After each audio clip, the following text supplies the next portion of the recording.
firman Tuhan, Kejadian 14 ayat 18 sampai ayatnya yang ke-20.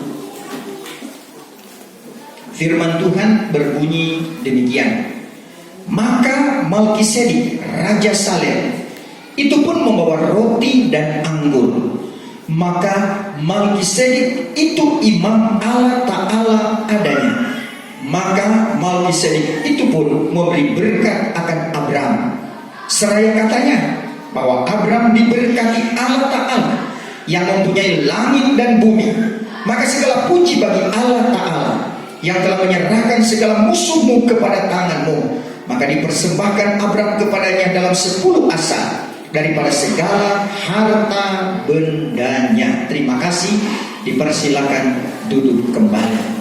Saudara-saudara yang dikasihi Tuhan, kalau kita melihat penguraian roti dan anggur yang diambil dari Kejadian pasal ke-14 ayat 18 sampai 20 yang menceritakan tentang Melkisedek, kemudian Abraham, kemudian di dalamnya diceritakan bahwa Abraham dia beroleh kemenangan.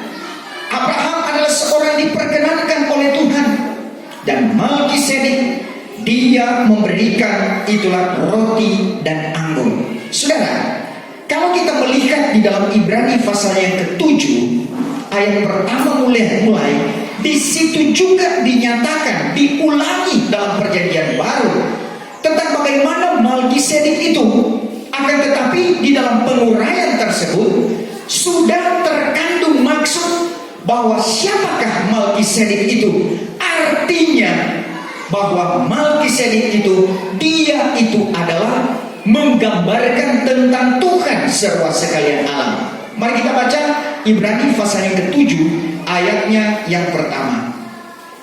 Ibrani 7 ayat 1. Adapun Melkisedek itu, yaitu raja di Salem dan imam Allah Ta'ala, yang sudah berjumpa dengan Ibrahim tatkala Ibrahim kembali daripada menewaskan raja-raja, lalu diberkati dengan Ibrahim. Ayat 2. Kepadanya juga Ibrahim sudah memberi bahagian 10 esa. Makna Melkisedek itu jikalau diterjemahkan, pertama-tama artinya raja keadilan. Raja keadilan. Kemudian pula raja di Salem. Raja di Salem, yaitu raja damai. Yaitu raja damai. Kalau dalam ayat-ayat selanjutnya bahwa dinyatakan secara rohani tentang Melkisedek itu dia tidak beribu, tidak berbapa. Karena seperti itulah Tuhan kita, dia adalah Allah yang tiada bersilsilah. Kalau Yesus Kristus dalam 4 Injil, Matius dia adalah sebagai raja, Markus dia adalah sebagai hamba, Lukas dia adalah sebagai anak manusia yang menanggung sengsara, dan Yahya dia adalah anak Allah yang tiada bersilsilah. Nah, saudara-saudara, ini menunjukkan tentang Tuhan sebagai digambarkan sebagai Melkisedek, dia adalah raja di Salem. Yerusalem itu artinya kota damai. Saudara-saudara, Yesus Tuhan kita, dia adalah raja damai yang datang kepada umatnya, yang datang kepada saya dan saudara, yang datang kepada orang-orang miliknya. Dibawanya damai, sejahtera, kekuatan dan sukacita. Dia datang dengan membawa kenyamanan bagi orang pilihannya. Dia datang membawa kuasa yang besar. Dengan kuasa kemuliaannya disertainya kehidupan kita. Tetapi ada juga dia datang dengan membawa pedang. Dia katakan, aku datang bukan membawa perdamaian, tapi aku datang membawa pedang. Tapi itu adalah masa-masa yang tentu yang disediakan oleh Tuhan. Kapan hari dan waktunya, itu yang sudah diletakkan dasar oleh Tuhan. Karena semua ketentuan hari dan waktu ada di dalam penentuan daripada Tuhan. Ketika Melkisedek itu memberikan roti dan anggur, roti dan anggur ini berbicara tentang roti adalah gambaran daripada tubuh Kristus, itu berbicara tentang firman Allah. Anggur adalah bicara tentang darah Kristus yang menunjukkan kepada Roh Suci atau Roh Kudus. Saudara, untuk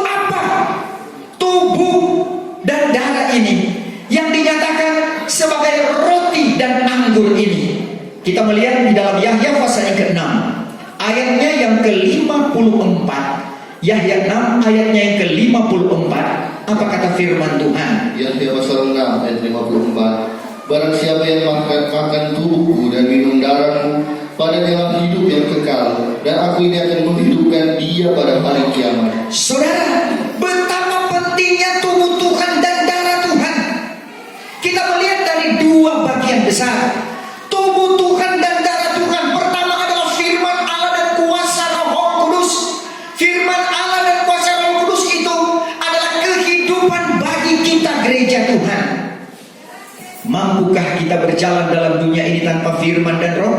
Orang bisa berkata, saya bukan seorang yang rohani, ya, saya bukan seorang yang religius, tetapi saya bisa mendapatkan segalanya. Itu adalah kehidupan manusia, saudara. Tetapi panggilan Tuhan yang sebenarnya dalam kehidupan kita memberikan roti dan anggur, memberikan firman dan Roh Kudus, itu adalah menunjukkan bukan soal kehidupan ini semata-mata, akan tetapi untuk kehidupan yang akan datang. Saudara, banyak orang mengutamakan hidup ini, tapi tidak mempersiapkan untuk kehidupan yang akan datang. Hidup ini singkat adanya. Coba saudara bandingkan, hidup ini singkat. Firman Tuhan katakan, hidup manusia 70 tahun, kalau dia kuat 80 tahun. Selebihnya kesukaran, jua dan lenyaplah. Karena itu adalah firman Tuhan. Kita dikerat dari dalam dunia, artinya tubuh ini dari lebu tanah akan kembali kepada lebu tanah. Tetapi satu kehidupan rohani yang dinyatakan dalam 1 Korintus pasal ke-15, itu adalah kehidupan rohani yang akan kekal. Kekalnya di mana? Kekal di sorga. Senang adalah senang kekal selama-lamanya. Di sana tidak ada kalender, di sana tidak ada batas waktu. Saudara, karena matahari kebenaran itulah Allah kita yang akan menjadi penerang, bukan lagi matahari, bulan dan bintang seperti yang kita lihat saat sekarang ini. Kalau sekarang ini ada matahari, bulan dan bintang, menunjukkan bahwa waktu itu terukur sampai di mana. Kalau dari pagi sampai kepada pagi selanjutnya 1 kali 24 jam, itu 1 hari. 1 minggu adalah 7 hari. Saudara, 1 bulan 30 hari, 31 hari. 1 tahun 12 bulan terukur. Ya, 1 abad, 1 dekade dan sebagainya. Tetapi ketika di dalam Allah dia sebagai matahari kebenaran, tidak ada lagi batasan waktu. Itu adalah kekekalan adanya. Dan itu yang perlu dipersiapkan oleh kehidupan kita. Sebab itu, untuk mendapatkan kekekalan, maka makanan juga harus makanan yang kekal. Apa makanan yang kekal? Firman dan roh. Mazmur pasalnya yang ke-43, ayatnya yang ketiga. Mazmur 43 ayat 3. Mazmur 43 ayat 3. Suruhkanlah terangmu dan kebenaranmu, supaya keduanya itu memimpin aku dan membawakan aku ke bukit kesucianmu dan ke dalam tempat kediamanmu. Saudara-saudara, suruhkanlah terang dan kebenaran. Terang itulah firman. Kebenaran bicara tentang kuasa Roh Kudus. Firman dan Roh Kudus membawa kita dari kebenaran datang kepada kebenaran. Saudara-saudara, firman dan roh yang membawa kita dari kebenaran datang kepada kebenaran untuk membawa sampai kepada kehidupan yang kekal. Itu adalah kekekalan yang dimaksudkan oleh firman Tuhan. Saya yakin kita semua di sini, bahkan Bapak Ibu Saudara yang ada di rumah, yang menyaksikan akan siaran ini, semua ingin hidup yang kekal. Jangan biarkan kita hanya dikungkung oleh dunia ini, yang akhirnya pikiran kita hanya berada di dunia ini. Saudara, pikiran yang hanya sampai di dunia ini, dia akan terbawa dengan dunia ini. Kolose pasal yang ketiga, ayat 1 sampai ayat yang kedua. Pikirkanlah perkara di atas, jangan hanya berpikir tentang hal dunia ini. Kolose 3, ya. Kolose pasal 3 ayat 2. Ayat 2. Tetapkanlah pikiranmu di dalam perkara yang di atas, jangan di dalam perkara yang di bumi. Tetapkan pikiran kita pada perkara yang di atas, jangan di bumi. Saudara, hal yang di bumi ini, kalau kita bekerja, kita mencari nafkah, itu hanya penyambung, itu hanya sekunder. Tetapi yang primernya itu adalah pikirkan perkara yang di atas. Saudara-saudara, coba saudara lihat ke bawah, terbatas, hanya seberapa yang bisa terlihat. Tapi coba kalau saudara lihat ke atas, langit yang luas dan lebar. Beda sekali saudara. Coba saudara berada di tanah lapang, ya, saudara lihat ke bawah begini, cuma sepotong yang terlihat. Kemudian saudara memandang ke atas, oh betapa luasnya, perbedaan yang tak terhingga antara bumi dengan sorga. Sebab itu Tuhan selalu membuka pintu kita sampai sekarang ini untuk membawa kita masuk pada pintu, meskipun pintu yang sempit. Lebarlah jalan menuju kepada kebinasaan, sempitnya pintu tetapi itu menuju kepada keselamatan.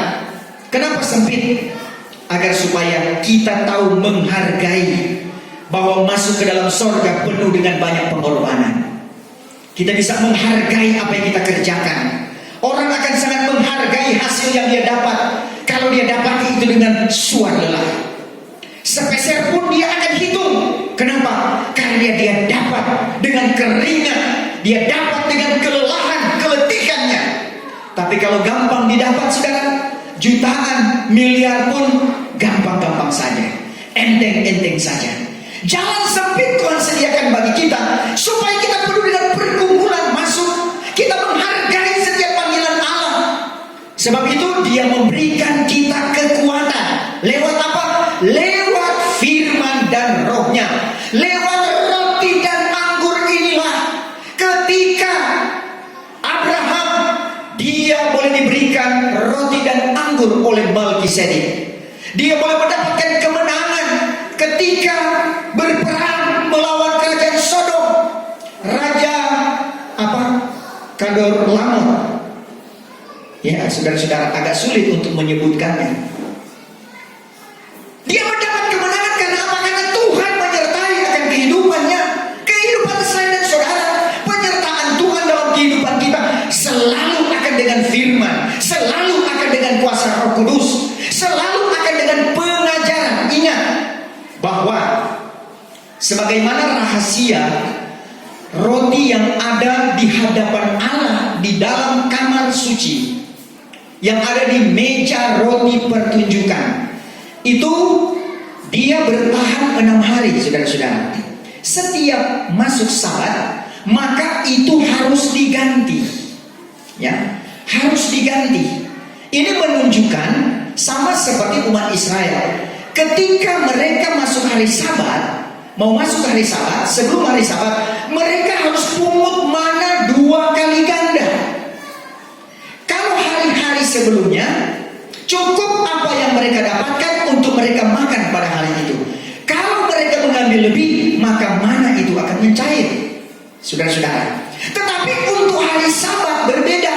Sebelum hari Sabat, maka mereka harus pungut 2 kali ganda, dan itu tidak akan membusuk, itu tidak akan mencair.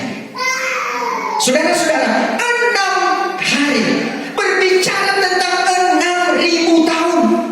Ketika mana surgawi itu diberikan kepada kita, maka ada mana yang dikatakan masuk pada hari yang ke-7, sebelumnya harus pungut 2 kali ganda.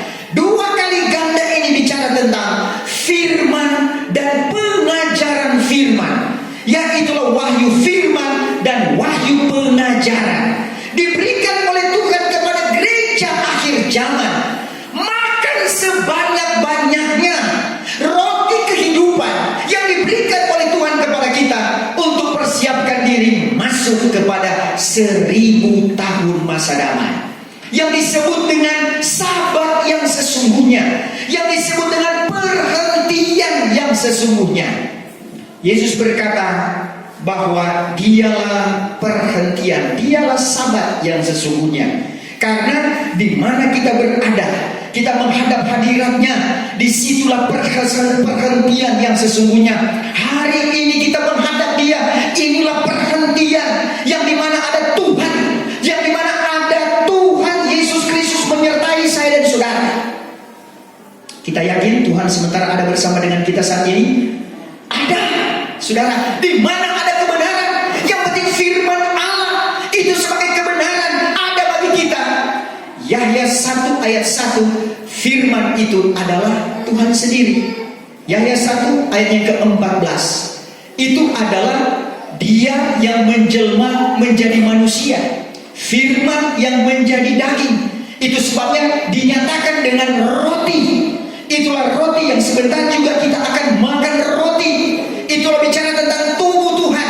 Jadi yang pertama tadi tentang roti dan anggur, itu bicara tentang firman Allah dan kuasa Roh Kudus. Dan itu digambarkan sama seperti dua loh batu. Dua loh batu ketika umat Israel mendapatkan dua loh batu yang diberikan oleh Tuhan. Di situ ada dua loh batu. Yang pertama itu dihancurkan oleh Musa, tetapi ada dua loh batu yang kedua, maka itu disimpan di dalam tabut perjanjian. Berbicara tentang dua loh batu, yang pertama itu adalah tubuh Kristus yang hancur di atas kemuncak Golgota untuk menjadi penebusan bagi saya dan saudara. Dua loh batu yang kedua, itulah firman Allah, kuasa Roh Kudus yang harus disimpan di dalam hati saya dan saudara. Kalau kita tahu menghargai dua loh batu yang pertama, ketika Kristus berkorban untuk saya dan saudara, Dia hancur di atas kemuncak Golgota. Firman Tuhan katakan bahwa lewat perjamuan kudus, lewat perjamuan suci, kita mengenang, mengingat. Untuk apa kita ingat? Mengingat kembali itu adalah satu pengertian supaya kita teguh di dalam Dia, bahwa sebesar-besar pun pengorbanan kita, masih korban Kristus jauh lebih tinggi, lebar, luas, dan dalam. Sesakit-sakitnya kita menghadapi segala tantangan, cobaan, dan rintangan, seperti apakah sakitnya hati kita, seperti apakah sakitnya daging kita. Saudara, mengingat perjamuan, mengingat pengorbanan Kristus, Dia terlebih-lebih daripada segalanya. Saudara, di pundaknya, di kedua belah tangannya lah Dia menanggung segala dosa seluruh umat manusia. Bayangkan itu, saudara. Kalau perbandingannya, satu orang saja oleh karena menebus seorang yang masuk penjara, dia itu bisa menjadi apa kalau disebut yang seperti itu. Jadi itu orang di penjara boleh keluar, tapi orang ini harus menjadi jaminan. Ya, tidak gampang itu, tidak mudah. Kalau orang ini lari atau berbuat sesuatu, maka yang jaminan ini harus bayar harganya. Saudara-saudara, ini yang menjamin cuma satu orang kepada satu orang. Betapa sukar dan sulit. Tapi Yesus, Dia menjamin untuk sekian banyak orang, seisi dunia. Untuk apa? Supaya dibawa kepada pertumbuhan iman, dibawa kepada pertobatan, dibawa kepada kelahiran kembali, dan dibawa kepada beroleh anugerah Roh Kudus. Itu adalah maksud yang begitu mulia yang sudah dibawa oleh Yesus semenjak Dia dikorbankan di atas kemuncak Golgota. Kitab Galatia katakan, sia-sialah iman kamu kalau Yesus tidak tersalib di atas Golgota. Apapun yang menjadi pengorbanan kita, segala sesuatu yang kita buat, mau untuk Tuhan sekalipun, apalagi kita sebagai orang kafir yang hanya kemurahannya dimasukkan dalam kandang pemeliharaan Tuhan. Dalam Yohanes pasal yang ke-10, saudara, hanya dengan anugerahnya dipanggil akan kehidupan kita. Efesus 2 ayat yang ke-8, hanya kemurahan. Kita direbut bagaikan puntung daripada kelemburan api. Saudara, sama seperti ambil jarum di antara jerami yang begitu besar, begitu banyak. Saudara-saudara, hal ini perlu kita pahami. Roti dan anggur diserahkan kepada kita untuk menjadi kehidupan kita, tapi itu dibayar dengan Betapa enaknya ketika loh batu yang kedua itu menjadi bahagian dalam hati kita, yaitulah firman Allah yang kita dengarkan. Kuasa Roh Kudus yang boleh memenuhi kehidupan kita, menjadi satu getaran surgawi bagi saya dan saudara. Sebuah pengurapan yang tiada taranya yang diberikan oleh Tuhan bagi kita. Tapi ingat, walau batu pertama ketika itu dihancurkan, dia hancur di atas kemuncak Golgota. Dia rela untuk itu semua. Untuk apa? Untuk saya dan saudara. Ingat terus itu, saudara. Kalau kita tahu mengingat seperti itu, kita akan tahu menghormati dia. Slogan untuk pahlawan kita, bangsa yang besar adalah bangsa yang tahu menghargai jasa pahlawannya. Menghargai, itu adalah bangsa yang besar. Bagaimana pahlawan surgawi kita yang sekali dia telah mengorbankan akan dirinya. Adakah kita menghargai itu?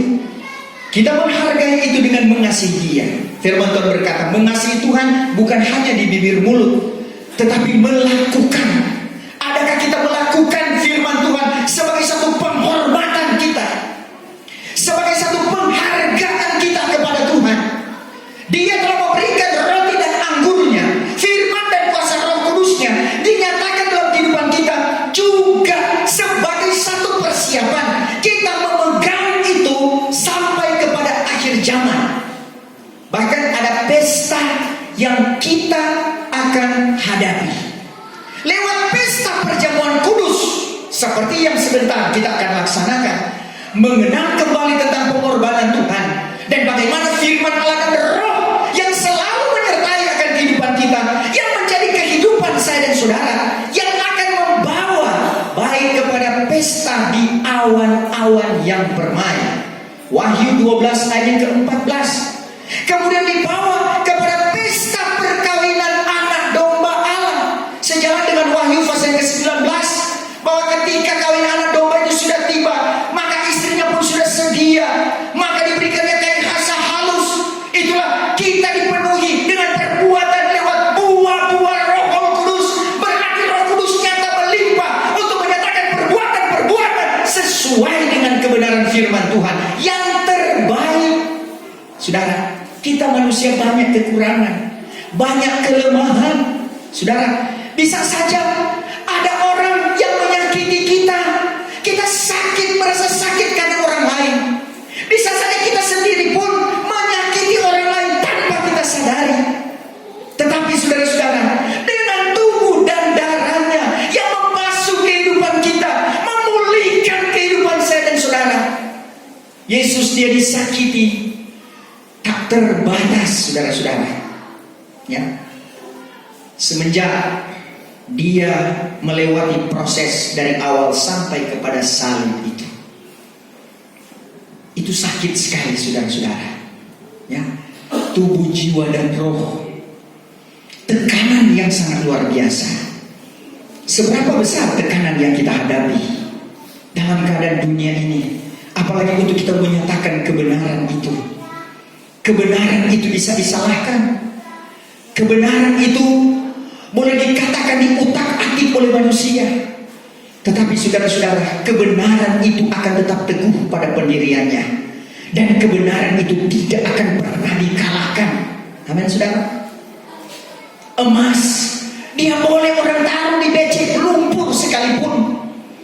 Tetapi saudara-saudara, emas yang terlebur, yang tercebur di situ tidak akan berubah menjadi besi biasa. Tidak akan berubah menjadi kayu. Tidak akan berubah menjadi jerami. Tidak. Dimanapun dia berada, dia akan tetap emas. Adakah kita sudah menjadi iman emas? Ketika roti dan anggur menjadi bagian kita, membentuk iman kita menjadi iman emas. Digoyahkan oleh apapun, mungkin dia goyah, tapi keteguhannya di dalam Tuhan, aku mengasihi engkau. Kita bukan hanya mengasihi dia ketika kita diberkati. Firman Tuhan berkata, kita percaya akan dia. Ya, kita mengikut Tuhan bukan hanya percaya, tetapi menderita juga bersama dengan dia. Ini inspiratif sekali ini ayat ini saudara ya. Di dalam Filipi 1 ayatnya yang ke-29. Ini sangat menggugah hati sebetulnya. Saudara, saya kalau baca ini luar biasa hikmat diberikan oleh Tuhan kepada Paulus. Filipi 1 ayat ke-29. Filipi 1 ayat 29. Karena kepada kamu ini sudah dianugerahkan oleh karena Kristus, bukan sahaja percaya akan Dia, melainkan menderita sengsara juga karena Dia. Coba baca baik-baik. Kita dianugerahkan oleh Kristus, bukan hanya percaya. Jadi kita mempercayai Dia, mempercayai firman Allah, mempercayai pertobatan, mempercayai lahir baru, mempercayai anugerah Roh Kudus. Itu adalah anugerah. Amin saudara. Itu dikatakan dalam ayat tadi. Kita dianugerahkan, bukan hanya percaya. Tetapi saudara-saudara, yang kedua, kita juga dianugerahkan untuk menderita bersama dengan Dia. Itu semua adalah anugerah. Karena kalau dalam anugerah, itu bedanya. Kalau dalam anugerah, maka kita akan menghadapi semuanya dengan penuh kesukaan di dalam Tuhan. Di luar anugerah, orang yang kaya raya pun kalau di luar anugerah, dia akan rasa hidup ini tidak berarti. Hidup ini bagaimana? Hidup ini penuh kekhawatiran. Hidup ini penuh ketakutan. Biar dia pun ada bodyguard dipikir yang mengawalnya. Tapi kalau tanpa anugerah Allah dalam kehidupannya, selalu dihantui dengan ketakutan, kecemasan. Jangan-jangan ada orang pakai pistol di sebelah sana. Jangan-jangan ada pencuri di sana akan mencuri harta kekayaan saya. Saudara-saudara. Tetapi kalau di dalam anugerah, saudara, Dia berikan kekuatan dan kemampuan bagi kita. Sehingga kalau dikatakan menderita sengsara bersama Dia, itu juga adalah anugerah. Kenapa?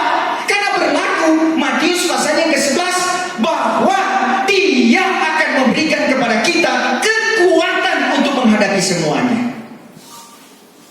Berjalan tidak tahu lemah, berlari tidak tahu lelah. Saudara-saudara, kita akan diberikan kemampuan. Bukan berarti tidak ada perjalanan lagi, kita sudah stop di situ. Dah, Tuhan bilang berjalan terus. Perjalanan kita kemana? Ke gunung, ke puncak, sampai ke puncak Sion. Capek sebenarnya, tapi Tuhan beri kekuatan kepada kita. Itulah kesukaan, damai, sejahtera. Kalau cuma mau ingat ini dunia ini, saudara, COVID lagi, nggak usah cuma masuk gereja. Saudara-saudara, nggak usahlah kita. Kan sekarang ibadah saja ibadah di rumah.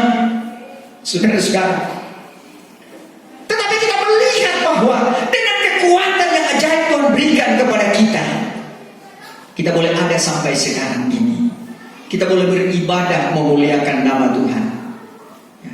Puji Tuhan yang di rumah masih bisa beribadah.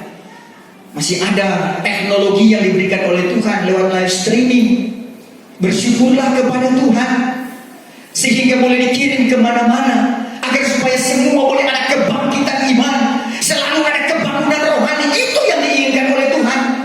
Karena sementara Tuhan membawa Injilnya, kebenarannya, Matius pasal ke-24 ayat ke-14, sebelum kesudahan itu berlaku, maka Injil akan dimasyhurkan ke 4 penjuru bumi. Coba baca Matius 24 ayat yang ke-14. Matius pasal 24 ayat 14. Maka Injil kerajaan ini akan dimasyhurkan di dalam seluruh dunia ini, akan menjadi suatu kesaksian, menjadi satu kesaksian, kata firman Tuhan, bagi segala bangsa. Kemudian daripada itu barulah tiba kesudahan itu. Jadi sebelum tiba kesudahan, Tuhan mau beritakan Injil itu kepada segala bangsa. Bukan hanya di gereja segala bangsa, tetapi kepada segala bangsa, segala umat. Puncaknya nanti memang pada kegerakan besar. Sebab itu kita sekarang ini, sebelum masuk pada 1000 tahun masa damai, mari kita konsumsi firman Allah. Kita makan Dia, kita minum firman kuasa Roh Kudus. Rutin kita datang kepada Tuhan, itu akan menguatkan kita. Sehingga ketika sebagai anugerah, bahwa ada sengsara pun yang menjadi anugerah saya dan saudara, itu menjadi kekuatan kita lewat tantangan. Maka tantangan itu akan memacu saya dan saudara berjuang terus di dalam Dia. Karena memang Kristus pun merasakan sengsara, sama seperti roti. Saudara, roti itu tidak simsalabim kemudian langsung jadi roti, atau dari gandum ketika dipanen langsung dia jadi roti. Tetapi ada proses-prosesnya, saudara-saudara. Prosesnya yaitu ketika dia ditumbuk, dia itu dihancurkan, dia itu ditapis, diramas, dibuat jadi roti. Kalau dia bisa bicara itu roti, itu gandum, dia akan berteriak. Tapi Yesus Kristus bagaikan domba yang keluh. Dia tidak berteriak sampai kepada jalan salib yang dia lewati. Sebab itu kalau kita mengiring dia, satu anugerah kalau kita menanggung sengsara bersama dengan dia. Seperti model bagaimana dia seperti gandum, itu ditumbuk, dia itu dihancurkan, dia itu diramas, diproses, sehingga boleh menjadi bagian sajian untuk saya dan saudara. Itulah kebenaran firman Tuhan. Saudara-saudara, Yesaya pasal ke-53 ayatnya yang ke-10. Yesaya 53 ayatnya yang ke-10. Yesaya pasal 53 ayat 10.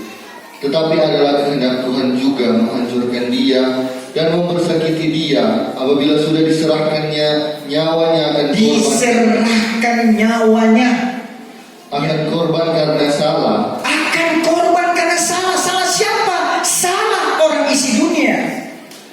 Ia pun akan melihat benih. Tuhan pun akan beruntung oleh tangannya. Ini sudah disuratkan semenjak Nabi Yesaya. Sudah dibuatkan tentang bagaimana penebusan itu terjadi. Dia dihancurkan, dia remuk, saudara. Dia dicaci, dia diludah, dia dicambuk, pikul salib lagi. Tetapi dengan itu, saudara-saudara, Yahya pasal ke-12 katakan, apabila benih gandum itu dia tidak jatuh ke tanah dan mati, maka tinggal dia satu saja. Tapi ketika dia jatuh ke tanah, maka dia mati, maka dia akan bertumbuh lebih banyak dan dia akan berbuah lebih banyak. Inilah saya dan saudara, menjadi buah daripada pengorbanannya. Kita terpanggil di dalam dia. Oleh karena kematiannya, dia dari sebagai seorang anak Allah, dia berada di dunia, di bumi ini. Dia mati, tetapi ketika kebangkitannya, Roh Kudusnya datang kepada kita, terjadilah suatu kegerakan, mulai dari Yerusalem sampai seterusnya, sampai di negeri Indonesia ini.